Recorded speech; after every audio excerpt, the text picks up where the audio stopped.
Totally twisted. Dangerously devilish. Very vengeful. Impressively iron. Guys, this is Clay with the Pennsylvania Roller Coaster Club, and if you are joining us for the first time today on the channel, thanks so much for stopping in, and hopefully you'll be back again soon. If you are a returning viewer or a subscriber, as always, we appreciate you so much. You guys are the ones that help keep the channel running. Now, the Baker's Dozen, Episode 2. Yeah, that's right, we're talking RMC. I've had a privilege to ride every RMC in America except for 3. This is the way that I rate them in our Baker's Dozen series, where we look at any in particular category and rate the top 13 in that category, all in 13 minutes or less. So let's start it off. Number 13, Twisted Cyclone.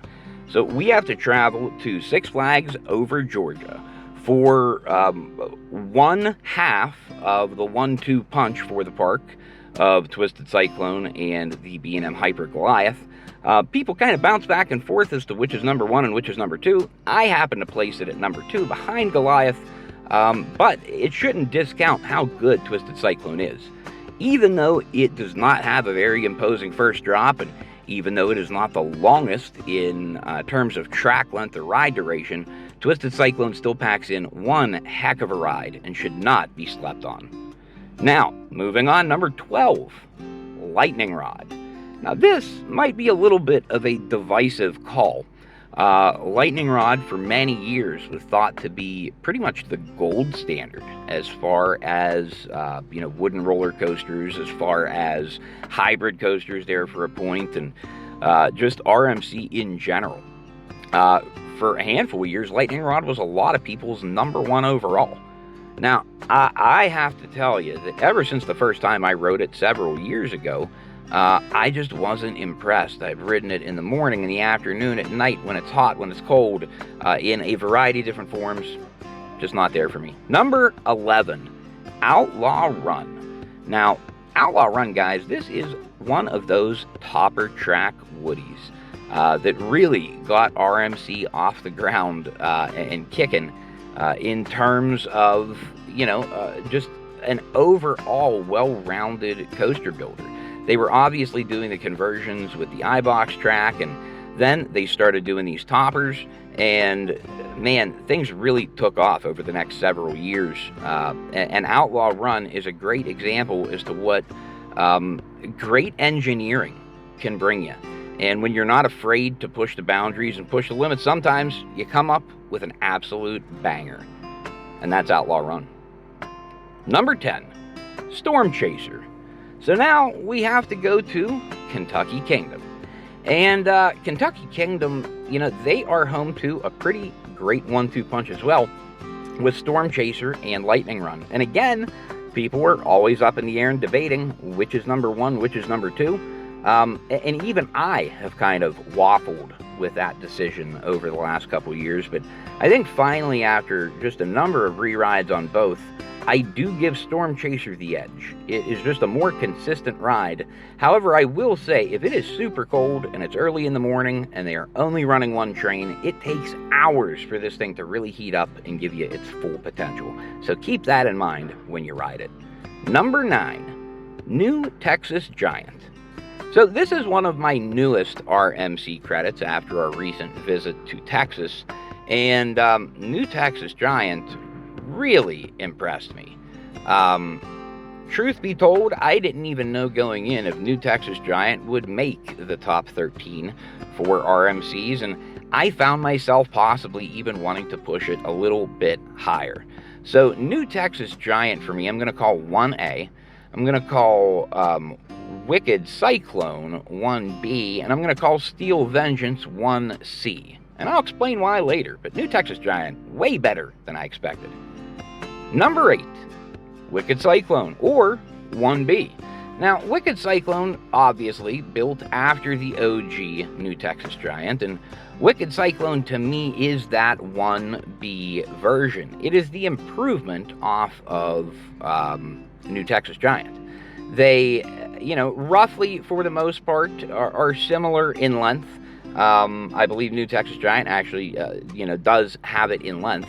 but Wicked Cyclone does make that triple pass, and a lot of the ride layout is incredibly similar to that of New Texas Giant. As a matter of fact, they even have the same little bit of critique, which is the second half of the ride seems to die out. Now, if the rides are warm, both of them have great endings. Number 7, Twisted Timbers. Now, guys, we are watching probably one of the best first drop beginnings to any RMC coaster. Absolutely love that inverted dive to get you started off on Twisted Timbers. And, you know, quite frankly, Twisted Timbers is the second half of Steel Vengeance, but better, in my opinion. The back half of this ride, that return run back to the station, in the absolute final leg, when you are doing just bunny hill after bunny hill after bunny hill after bunny hill, if you're not prepared, I mean, your thighs are going to be absolutely black and blue. And as a little side tip, one of my favorite morning rides to just absolutely marathon is Twisted Timbers in the morning. Perfect ride. Hey, if you'd like to watch us be stupid, for instance, my wife sleeping in the car with a blanket over her face in a Love's truck stop at 3 a.m., subscribe to the channel now, because that's us. All right, let's jump back in. Number 6. That's right. Guys, you can tell me how much I suck in the comments below. Tell me how big of an idiot I am, and tell me how much of a Steve hater I am. But I warn you, when it comes time to 1C, don't let the ranking fool you about my affection for this ride.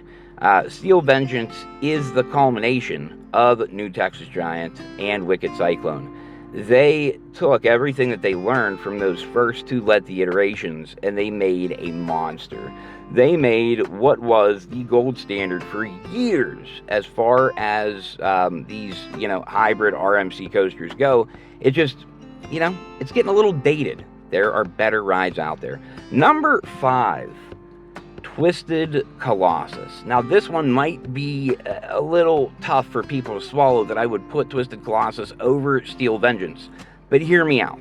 And I'm going to openly admit, I have ridden Steel Vengeance hundreds of times. Being from Pittsburgh, it is accessible to me. Twisted Colossus, I have only been to Magic Mountain for a total of 3 days in my entire life. I have maybe 35 or 40 rides on Twisted Colossus, and 7 or 8 of them, we actually got dueling rides, and it really enhanced my love for this. And being a Kennywood guy, I love the Mobius coaster idea. But number 4, Goliath.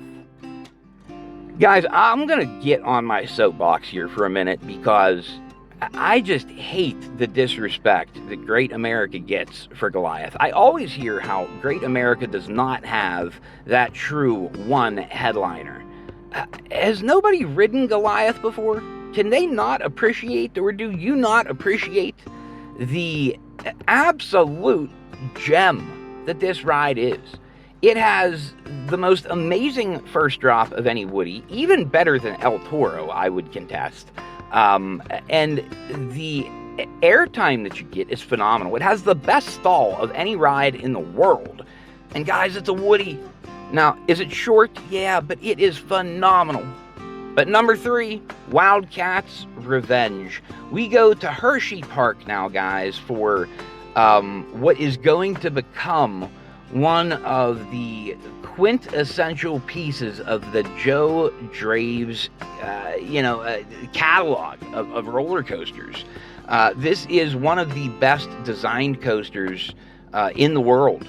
It utilizes space so well, and it makes it feel like the ride is so much bigger than it actually is. Unbelievable design work, great ride. You got to get on it if you haven't. But number 2, Iron Gwazi.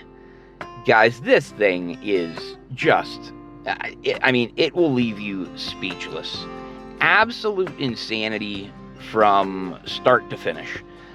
Several months ago, I got the privilege of being there and getting 21 rides in one visit, hitting blackjack on Iron Gwazi. What an experience that was. Literally got to ride every seat in the train. It was just amazing. We love Iron Gwazi, and it is tough not to.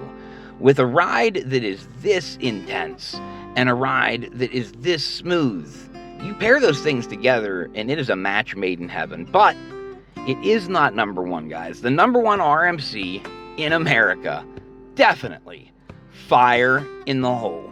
We're going all the way to silver. All right, I'm obviously kidding. Number one, ArieForce One. Guys, this ride is the truth. This ride is him. I mean, when you're talking about RMC and you're talking about design language on a roller coaster, I was not prepared for what ArieForce One gives you in that category. Now, granted, the stall is not as good as Goliath's, but it may be the second or third best stall in America. And the arcade roll is just something so mind-boggling when you actually execute it. The bunny hills at the end, the ejector hills are so powerful. The ride is so perfect from start to finish. It's the best RMC in America, and it might be the best RMC in the entire world. Guys, if you enjoyed the video, if you enjoy content like this, please don't forget to subscribe, like the video, and make sure you turn on the notification bell so that you are up to date whenever new videos are uploaded.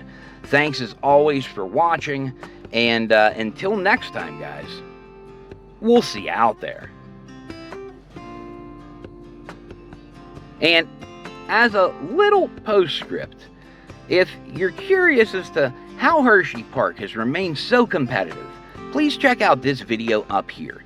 And also, if you're into different designers and learning a little bit more about the coasters that we ride every day, check out this one here.